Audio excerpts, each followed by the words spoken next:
కాలంలో వెడ్డింగ్ వీడియోలు సోషల్ మీడియాలో చాలా బాగా వైరల్ అవుతాయి. ఎందుకంటే అవి చాలా ఆసక్తికరంగా ఎంటర్టైనింగ్ గా ఉంటున్నాయి.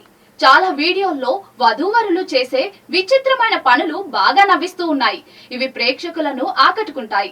ఇటీవల వైరల్ అయిన ఒక వీడియోలో వరుడు వేదికపై ఎవరూ ఊహించని ఘటన చేశాడు. ఈ ఘటన చాలా మంది దృష్టిని ఆకర్షించింది. ఆన్లైన్ లో చాలా చర్చనీయాంశమైంది. ఈ వీడియోలో వరుడు తన పెళ్లి రోజున చాలా మద్యం తాగి తాను ఏమి చేస్తున్నాడో తెలియకుండా వేదికపైకి వెళ్ళాడు. అతను తన భార్యకు పూలదండ వేయడానికి బదులుగా ఆమె చెల్లెలి మెడలో మాల వేశాడు. ఈ పొరపాటు వల్ల అతడిని అతిథులు వేదికపైనే చితకబాదారు. ఇలా మద్యం తాగి అతడు ప్రదర్శించిన ప్రవర్తన చాలా అసహ్యకరంగా అగౌరవంగా ఉందని అతిథులు కోప్పడ్డారు. పెళ్లి వంటి ముఖ్యమైన సందర్భాలలో మద్యం సేవించడం మంచిది కాదు.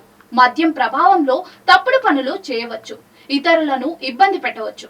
ఈ వీడియో ట్విట్టర్ లో పోస్ట్ చేశాక వైరల్ అయింది. చాలా మంది వీడియోపై ఫన్నీ కమెంట్లు చేశారు.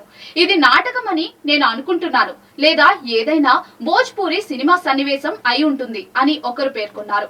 ఇటీవల కాలంలో వేదిక పైన వధూవరులు ఏదో ఒక తప్పు చేస్తూ చివరికి తన్నులాడుకుంటున్న సన్నివేశాలు ఎక్కువగా కనిపిస్తూ ఉన్నాయి. సోషల్ మీడియాలో పాపులర్ కావడానికి ఇలాంటి పనులు చేస్తున్నారా లేదా నిజంగానే ఇవి జరుగుతున్నాయా అనేది మాత్రం నెటిజన్లు తెలుసుకోలేకపోతున్నారు. ఈ ఫన్నీ వెడ్డింగ్ వీడియోను మీరు కూడా చూసేయండి.